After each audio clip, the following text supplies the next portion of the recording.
നമസ്കാരം. അപ്പോൾ മാർക്കോ ആ ഒരു ചിത്രം റിലീസിങ്ങിന് ശേഷം ഈ ഒരു ദിവസം വരെ ഇത്രയും ദിവസമായിട്ടും മാർക്കോ എന്ന് പറയുന്ന ആ ഒരു ചിത്രത്തിന്റെ പടി മേലെ തന്നെയാണ്. കാരണം ഓരോ പ്രേക്ഷകരും വീണ്ടും വീണ്ടും തുളച്ചു കയറുന്ന രീതിയിലാണ് മാർക്കോ എന്ന് പറയുന്ന ആ ഒരു ചിത്രത്തെ കുറിച്ച് അഭിപ്രായങ്ങൾ.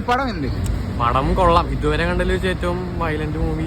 സത്യത്തിൽ മലയാള സിനിമ ഇൻഡസ്ട്രിയിൽ ഇത്രയും കാലഘട്ടം ഉണ്ടായിട്ടും ഇതേപോലെ ഒരു ആക്ഷൻ ചിത്രം വലിയ സ്ക്രീനിൽ എത്തിക്കാൻ സാധിച്ചിട്ടില്ല എന്നുള്ളതാണ് ഈ ഒരു ചിത്രം റിലീസിങ്ങിന് ശേഷം മലയാളികൾ ഓരോരുത്തരായി പറയുന്നത്. കേരളത്തിലെ തിയേറ്ററുകളിൽ അന്യഭാഷാ ചിത്രങ്ങൾ റിലീസായാൽ ആക്ഷന് പ്രാധാന്യമുള്ള ഒത്തിരി അന്യഭാഷാ ചിത്രങ്ങൾ നമ്മൾ കണ്ടുപോകുന്നതാണ്. അതൊക്കെ റിലീസായി കഴിഞ്ഞെങ്കിൽ ഓരോ പ്രേക്ഷകരും മുൾമുനയിൽ നിന്നാണ് ആ ഓരോ ചിത്രവും വീക്ഷിക്കുന്നത്, അതിന്റെ മൂല്യത കൽപ്പിച്ചിട്ടുള്ള അഭിപ്രായങ്ങൾ പറയുന്നു. അതേപോലെ തന്നെ അതൊക്കെ മേലെയാണ് ശരിക്കും പറഞ്ഞ മാർക്കോ എന്ന് പറയുന്ന ഈ ഒരു ചിത്രം എന്ന് വീണ്ടും വീണ്ടും തെളിയിച്ചുകൊണ്ടിരിക്കുകയാണ്. ശരിക്കും വയലൻസ് ഇൻ മാർക്കോ.